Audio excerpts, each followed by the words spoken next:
اعوذ باللہ من الشیطان الرجیم، بسم اللہ الرحمن الرحیم۔ یہ پارٹ 2 ہے، اور یہ میں تمام ان حضرات سے جو بانس بریلی کے علماء سے متاثر ہیں یا ان کے معتقد ہیں، ان سے میں سوال کرتا ہوں کہ دیکھیے، جب ان کے علماء دوسروں سے شرک کی تعریف کرتے ہیں نا، تو وہ ان کا مقصد یہ ہوتا ہے کہ یہ 1 یا 2 یا 3 یا 4 عقائد میں شرک کو محدود کر دیں گے، اس کے بعد 5واں جو بھی عقیدہ ہوگا وہ شرک میں نہیں ہوگا، یہ چاہتے ہیں۔ اور یہ جب ابتدا میں، کیونکہ میرا خیال ہے بانس بریلوی نواب صاحب جو تھے، والنقی علی صاحب والربا علی صاحب، بانس بریلوی، اور بانس بریلوی کون سا، بنسل دیو اور برل دیو کا مشترکہ کارنامہ، جو کہ جگت سنگھ کے 2 بیٹے اور شہزادے نام نہاد راج کمار تھے۔ تو اب آپ نے یہ دیکھا کہ بنسل دیوی اور برل دیوی کے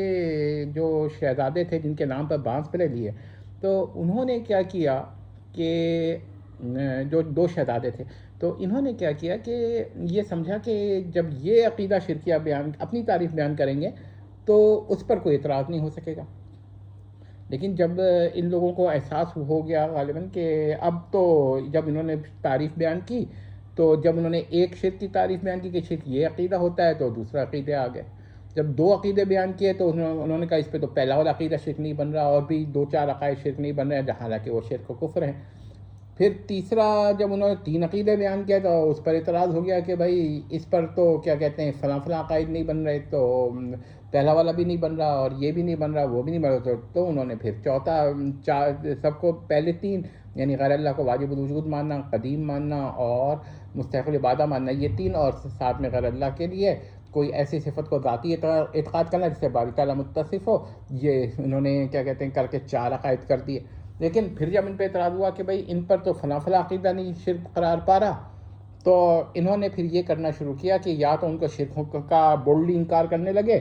یا پھر انہوں نے ایک کام اور کر ڈالا، اور وہ بڑا اہم کام ہے تو غور کیجیے گا۔ انہوں نے کہنا شروع کیا کہ نہیں، یہ جو ہے نا عقیدہ جو ہے یہ اصل میں انہی میں سے ہے، لیکن قائل جو ہے نا وہ جو بیان کر رہا ہے اپنا عقیدہ وہ کاذب ہے۔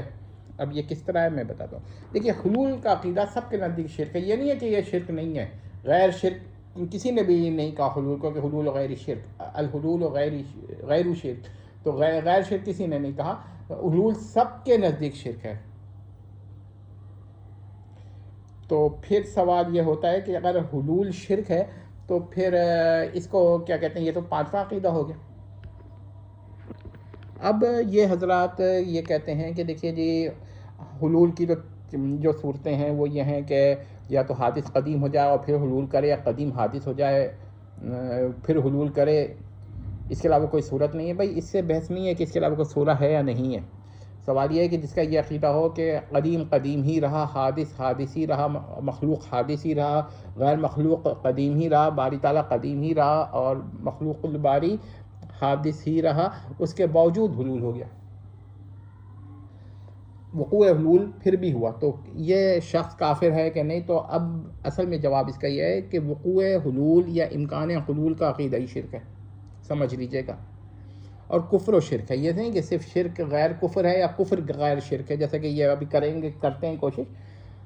تو انہوں نے جب یہ ان سے کہا گیا تو اب انہوں نے کہا نہیں، اصل میں بات یہ ہے کہ یہ قائل تو اسی کے ہیں کہ حادث قدیم ہو گیا، قدیم حادث ہو گیا، لیکن صرف ہم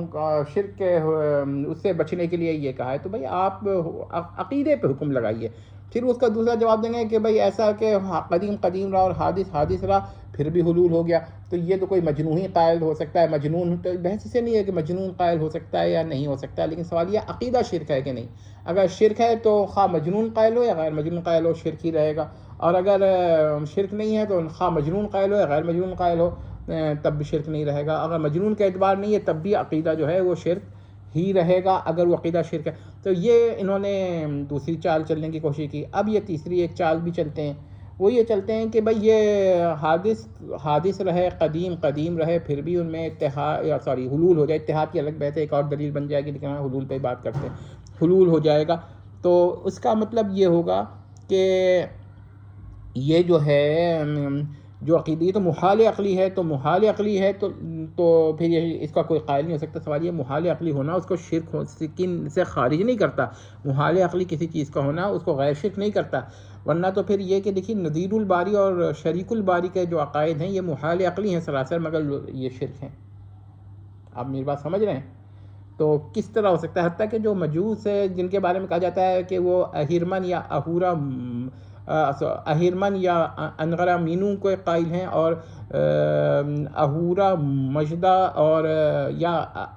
یزدان کے قائل ہیں، تو یہ بھی دو خداؤں کے قائل ہیں، تو یہ بھی ایک دوسرے کی نظیر نہیں مان رہے ہوتے. ہاں ٹھیک ہے، واجب وجود دونوں کو بعض مانتے ہیں، لیکن شریک الباری کوئی بھی نہیں مان رہا، ایک دوسرے کا شریک نہیں مان رہے، اور ایک دوسرے کا کہ صرف وجوب وجود میں شریک مان رہے، صفات میں تو اختلاف مان رہے، یعنی نظیر نہیں مان رہے، تو تب بھی شرک ہے. تو نذیر الباری کا قائل کون ہے؟ شاید ہی کوئی ہو. تو یہ مطلب یہ ہوا کہ کسی عقیدے کا قائل نہ ہونا اس عقیدے کو شرک سے خارج نہیں کرتا، اور کسی عقیدے کا محال ہونا اس کو شرک سے خارج نہیں کرتا. تو یہ دیکھیں یہ مختلف یہ چال چلتے ہیں. اور پھر ان کا وہ طریقہ یہ تھا کہ ان لوگوں نے یہ سوچا تھا کہ جب وہ آپ شرک کی کوئی تعریف بیان کریں گے تو وہ کوئی اعتراض کر دیں گے بھائی یہ عقیدہ شرک نہیں ہے، اور ظاہر ہے کہ وہ اپنے عقائد پیش کریں گے کہ بھائی غیر اللہ سے مدد مانگنا جو ہے استعانہ یہ شرک نہیں ہوتا. یہ اصل میں ان کا مقاصد تھے. لیکن کیا ہوا کہ جب ان لوگوں کو پتہ نہیں تھا کہ یہ کھیل جو وہ دوسروں کے ساتھ چلنا چاہ رہے ہیں ان کے ساتھ الٹ جائے گا، تو کسی نے یہ سوچا نہیں، اور بعد میں لوگوں نے سوال کرنے شروع کیے کہ اچھا بھائی اگر آپ پہلا عقیدہ میں ایک عقیدے کو شرک مانتے ہیں تو یہ عقیدہ اس پہ شرک نہیں بنتا، دو کو مانتے ہیں تو یہ عقائد شرک نہیں بنتے، تین پہ بند کرتے ہیں تو ایک چوتھا عقیدہ پیش کر دیا یہ شرک نہیں بنتا، اس نے چار کا کیا تو آپ نے پانچویں عقائد بیان کر دیے، تو اب یہ بڑے پریشان ہوتے ہیں. تو یہ کوشش کرتے ہیں کہ دوسروں سے یہ پوچھیں کہ شرک آپ کا کیا عقیدہ ہے. اچھا اب میں آپ کو ایک بات بتاتا ہوں کہ دیکھیے غیر اللہ کی عبادت کو جائز سمجھنا ایک مستقل شرک ہے، اور غیر اللہ کو مستحق العبادہ اعتقاد کرنا ایک مستقل شرک ہے. بہت سارے ایسے مشرکانہ مذاہب ہیں جس میں غیر اللہ کو وہ مستحق العبادہ نہیں مانتے، بلکہ وہ کیا کرتے ہیں کہ اس کے صرف عبادت کے جواز کے قائل ہیں، اور وہ بھی جواز عبادت کے بارے میں یہ سمجھتے ہیں کہ اس سے استحقاق لازم نہیں آتا، کیونکہ آپ اگر کسی غیر مستحق کے لیے ایسا کام کریں جس کا وہ مستحق نہ ہو، تو یعنی ایک شخص یا ایک ہستی یا ایک شے جو بھی ہے وہ کسی چیز کی مستحق نہیں ہے، مگر آپ اس کے وہ پروٹوکول دیتے ہیں جس کا وہ مستحق نہیں، تو خوش ہو جائے گا آپ سے. تو ان کا بھی یہ خیال ہے کہ آپ جو ان کے اصنام ہیں ان کی آپ بعضوں کا خیال ہے کہ آپ ان کو مستقل عبادت تو نہیں ہے، مگر ان کے پاس کچھ اختیارات ہیں جس سے یہ آپ کو کسی حد تک فوائد پہنچا سکتے ہیں. تو اگر ان کی عبادت کریں تو وہ خوش ہو جاتے ہیں کہ دیکھو میں تو عبادت کا مستحق نہیں تھا پھر بھی یہ میری عبادت کر رہا ہے، لہٰذا اس کا کام کر دے. تو مستحق عبادت تو وہ بھی نہیں مانتے، ایسے بھی لوگ موجود ہیں. تو پھر آپ مجھے بتائیے کہ یہ شرک نہیں ہوا؟ تو معلوم ہوا کہ غیر اللہ کی عبادت کا جائز سمجھنا یہ بھی شرک ہے، مستقل شرک ہے، اور غیر اللہ کو مستحق عبادت اعتقاد کرنا یہ بھی مستقل شرک ہے. پھر بعض یہ کہتے ہیں کہ بھائی باری تعالیٰ نے ان کی عبادت کا جواز دے دیا ہے، وہ ان کی عبادت کرنے پہ کوئی سزا نہیں دیتا. ٹھیک ہے مستحق نہیں ہے، مگر بہت سارے ایسے کام ہوتے ہیں جو انسان کرتا ہے اور غیر مستحق کے لیے کرتا ہے، وہ اچھے کام ہوں ان کے نزدیک اس کو خوش کرنے کے لیے کرتا ہے، اور وہ اس کا مثلا اگر ایک شخص بادشاہ جانتا ہے کہ اس کے اندر کوئی مافوق الفطرہ اختیارات نہیں ہے، صرف عام بادشاہوں جیسے ہیں، لیکن پھر بھی کوئی آدمی اس کی عبادت کرے تو خوش ہو کر اسے اشرفی تو دے دے گا نا.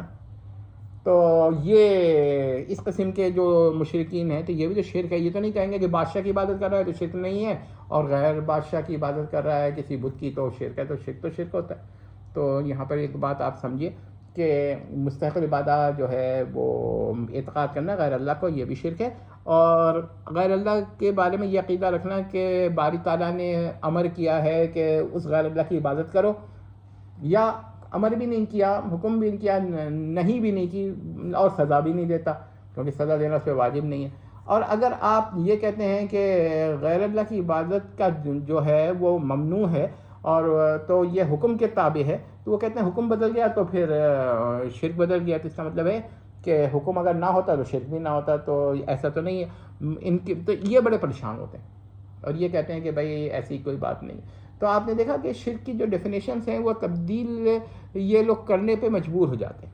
تو دوسروں سے یہ پوچھتے ہیں کہ بھائی شرک کی تعریف کیا، آپ ان سے پلٹ کے پوچھ لیجئے وہ عام طور پہ اب یہ بنا لیا ہے کہ امام تفتازانی رحمہ اللہ اور رحمۃ اللہ علیہ کی عبارت پیش کر دیتے ہیں. فرض سے آپ کہیے کہ اچھا بھائی غیر اللہ کے لیے تو پھر ایک ذرے کے برابر علم ذاتی یا ایک ذرے کا علم ذاتی، خواہ یہ مانے یا وہ مانے، اعتقاد کرنا ایک سے زیادہ نہیں، ایک ذرے سے زیادہ نہیں، یا ایک ذرے سے بڑا زیادہ نہیں، یا ذرے کے علم سے زیادہ نہیں، دو ذرات کا نہیں، صرف ایک ذرے کا علم ذاتی یا ایک ذرے کے برابر علم ذاتی مانے، تو یہ علم ذاتی محدود تو باری تعالیٰ پہ محال عقلی ہے. یعنی تو اس سے تو نہ اس غیر اللہ کا واجب الوجود ہونا لازم آتا ہے، نہ مستحق العبادہ ہونا لازم آتا ہے، کیونکہ واجب الوجود پہ تو محال عقلی ہے. تو پھر آپ مجھے بتائیں گے کہ یہ شرک کیسے ہو گیا جب کہ آپ دو عقیدہ پہ بند کر رہے ہیں. تو یہ لوگ بڑے پریشان ہوتے ہیں، اور پھر جب یہ پریشان ہوتے ہیں تو پھر ادھر ادھر کے یہی جواب دیتے ہیں کہ نہیں جی یہ غیر اللہ کے لیے اگر ذرے بھر کر بھی آپ نے کیا کہتے ہیں علم ذاتی مان لیا تو یہ شرک ہے، اور وہ اصل میں اس کو واجب الوجود مان رہا ہے، صرف زبان سے انکار کر رہا ہے. تو بھی بات یہ کہ اگر کسی کا یہ عقیدہ ہو، چلیے صورت فرضیہ میں لیتے ہیں کہ غیر اللہ کو ایک ذرے کے برابر علم ذاتی ہے مگر وہ ممکن الوجود بھی ہے اور غیر مستحق العبادہ بھی ہے، تو آپ کو مجبوراً یہ کہنا پڑے گا یہ عقیدہ شرک ہے. اب آپ نے یہ کہنا کہ نہیں یہ اصل میں قائل ہے اس کا کہ یہ واجب الوجود ہے، تو آپ نے اسی طرح الزام لگا دیا. ضروری نہیں ہے، ہم تو کہیں گے مشرک ہے مگر کیا مستقل ایک شرک قائل ہے. تو اس طرح ہوتا ہے کہ ہمارا، اسی لیے ہم یہ بیسک طریقہ اختیار کرتے ہیں کہ بنیادی طور پہ ہم یہ کہتے ہیں یہ توحید ہے، یہ شرک ہے، اس کے بعد کہتے ہیں کہ بعض چیزیں ایسی ہیں جو غیر اللہ کے لیے اعتقاد کرنی یہ شرک ہو جاتی ہیں. لیکن آپ جزیات میں بہت زیادہ جائیں گے نا تو پھر آپ کو بڑی مشکل ہوگی ڈیفینیشن، کیونکہ آپ کہیں گے یہ بھی شرک ہے، یہ بھی شرک ہے، یہ بھی شرک ہے. بڑی یہی وجہ ہے کہ امام تفتازانی نے جب دو عقیدے میں بند کیا تو کوئی ایسی ایک ڈیفینیشن نہیں دی، بلکہ یہ کہا کہ شرک دو چیزوں کا نام ہے،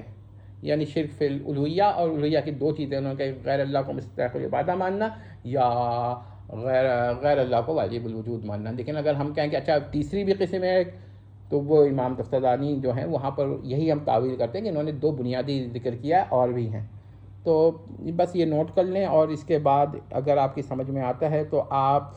کسی بھی عقیدے کو شرک ہونے کا انکار اس لیے نہ کریں کہ ان چار عقائد میں نہیں آتا. اگر ایسا کریں گے تو اپنا ایمان کھو سکتے ہیں یا ممکن ہے کہ کھو چکے ہوں. والسلام تمت.